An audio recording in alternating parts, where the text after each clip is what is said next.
Hello YouTube family, आज खूप दिवसाने एक फुल व्लॉग करत आहे आणि त्याचं निमित्त अतिशय इमोशनल आहे माझ्यासाठी. कारण लग्नानंतर जे माझ्या आयुष्यात बदल घडलेले आहेत त्यानुसार हे माझ्यासाठी हा सर्वात अतिशय इमोशनल अनुभव आहे. आणि आज तर मी एक आईपणाच्या प्रवासाला लागलेली आहे.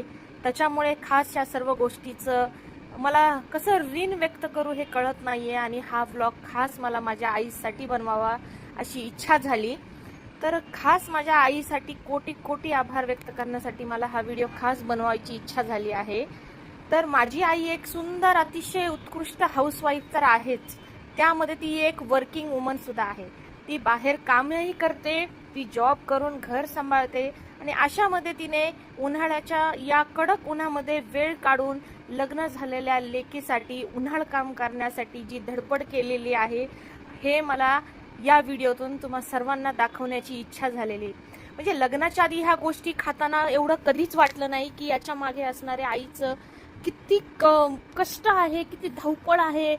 आपण साधं कडक उन्हामध्ये विदाऊट सनस्क्रीम आणि रुमाल आणि या सुद्धा फिरूही शकत नाही. पण माझी आई गावाला गेली एवढा प्रवास करून, त्याच्यानंतर तिथे नॉनस्टॉप सकाळपासून 4 वाजल्यापासून उठणं, हे सर्व उन्हाळ कामाची तयारी करणं, अक्षरशः कुरवड्या, साबुदाण्याच्या चकल्या, साबुदाण्याच्या पापड्या, खारवड्या, त्याच्यामध्ये माझे स्पेशल डिमांड की मस्तपैकी वेफर्स पण बनव. म्हणजे याच्या मागे लागणाऱ्या कष्टाची मला तीळ मात्र जाणीवही नाही आणि मी फक्त ऑर्डरवर ऑर्डर सोडत होते.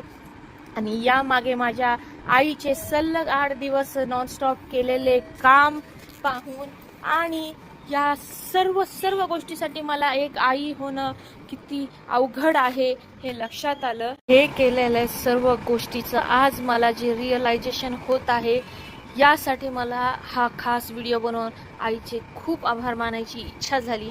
आणि हे जेव्हा सामान माझ्याकडे पॅक्ड होऊन आलं तर याची आज मला खरी किंमत कळली की हे किती अनमोल मौल्यवान सामान आहे. त्याच्यामध्ये तर खास मला रेडीमेड इडली आवडते म्हणून त्याचं पीठही मला आईने पाठवलं. 3 वेगवेगळे प्रकारचे लोणचं आमच्या खास शेजारच्या काकूंनी सुद्धा पाठवलं. यात कळलं की आई असणं आणि नुसतं आई म्हणून घेण्यात फरक असतो.